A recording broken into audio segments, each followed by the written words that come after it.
Investimento sem risco? Será que existe isso? Não.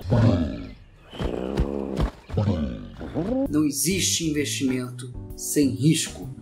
E como diz o mestre Gustavo Cerbasi, riscos não devem ser evitados, e sim administrados.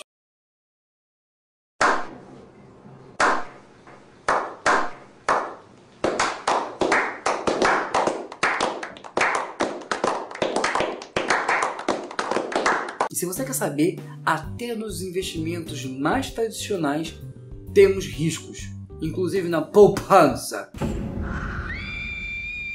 Será que você está investindo e tendo muito risco sem saber disso? Será que os seus investimentos não estão te oferecendo uma rentabilidade apropriada para o risco que você está correndo? Hoje nós vamos falar sobre 3 riscos super importantes que você deve avaliar antes de tomar alguma decisão na hora de investir.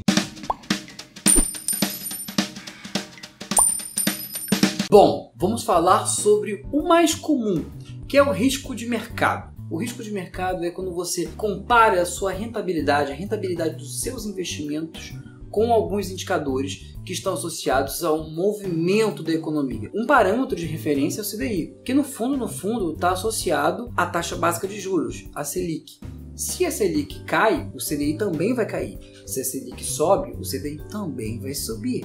Então, um parâmetro bom se você investe em renda fixa é o CDI. Então, se você comparar os seus investimentos com esse indicador, que é o CDI, e ele estiver superando o CDI, quer dizer que você tem investimentos bons em termos de rentabilidade, pois você consegue superar esse indicador. O outro indicador é o chamado índice Bovespa, que é um conjuntinho de ações que eu boto dentro de uma cesta e vejo uma oscilação deste conjunto. Se você investe em renda variável, você pode ter uma boa base para saber se está ganhando ou não, se o seu índice de rentabilidade investindo em ações estiver batendo o índice Bovespa. Por que esse risco existe? Esse risco de mercado existe e impacta todos os seus investimentos. Vamos supor que a inflação esteja valendo 5%.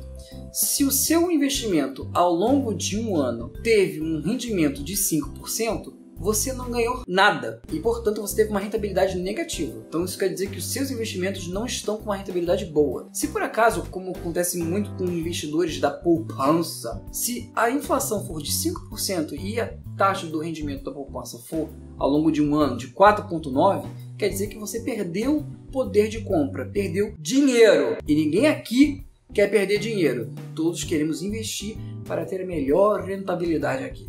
É verdade. Risco de liquidez. Ele pode ser medido com uma facilidade ou dificuldade em vender o seu investimento ou vender um ativo. Por exemplo, um imóvel. Se você considera um imóvel como um investimento e você queira vender, você pode estar sujeito ao risco de liquidez e demorar muito até surgir um comprador disposto a pagar o preço que você quer receber. Isto também acontece com as ações. Quando você quer vender por um preço e não tem comprador querendo aceitar aquele valor. E aí você acaba não vendendo aquela ação e, portanto, não ficando com o seu dinheiro na mão. Então, para contornar o risco da liquidez, você tem que ter uma reserva financeira em investimentos conservadores, como o Tesouro Selic, um CDB rendendo 100% do CDI e até mesmo a poupança. Pois assim você vai conseguir ter facilidade de resgate a qualquer momento, caso surja uma oportunidade ou uma emergência. Vamos falar agora de um risco que talvez você já conheça, que é o risco de calote ou risco de crédito. O que isso significa? Simples assim, você dá o seu dinheiro querendo receber, além do dinheiro que você investiu, os juros por ter ficado aquele período aguardando. E ao final do seu investimento você não recebe. O emissor que pegou o seu dinheiro e te deu um título em troca, por exemplo, uma debênture, quando você investe em uma debênture, ela não tem uma proteção do FGC. Se o emissor quebrar, se a empresa falir, ela pode deixar sim de te pagar. Então você pode ter recebido um calote. Por isso que os investimentos em renda fixa, como o CDB, a poupança, são investimentos mais seguros, mesmo que o banco, o emissor desse CDB, esteja indo muito mal. Porque se ele quebrar, você ainda tem sim uma segurança do FGC para te ajudar. Então, para contornar esse risco ou lidar com ele, você tem que ser um investidor um pouco mais experiente para avaliar se vale a pena ou não aplicar o seu dinheiro em alguma oportunidade em que o emissor possa não pagar o valor contratado ou não te dar o dinheiro ao final do período daquele investimento. Esse tipo de risco, o risco de crédito, é na verdade uma característica de investimentos de renda fixa. Porque na renda variável, quando você compra uma ação, aquele ativo é seu e você não troca ele por dinheiro depois, no final. Se você quiser transformá-lo em dinheiro, você terá que vendê-lo e, portanto, se sujeitar ao preço que o mercado quer pagar. E agora eu quero saber, existe algum risco que eu não comentei aqui?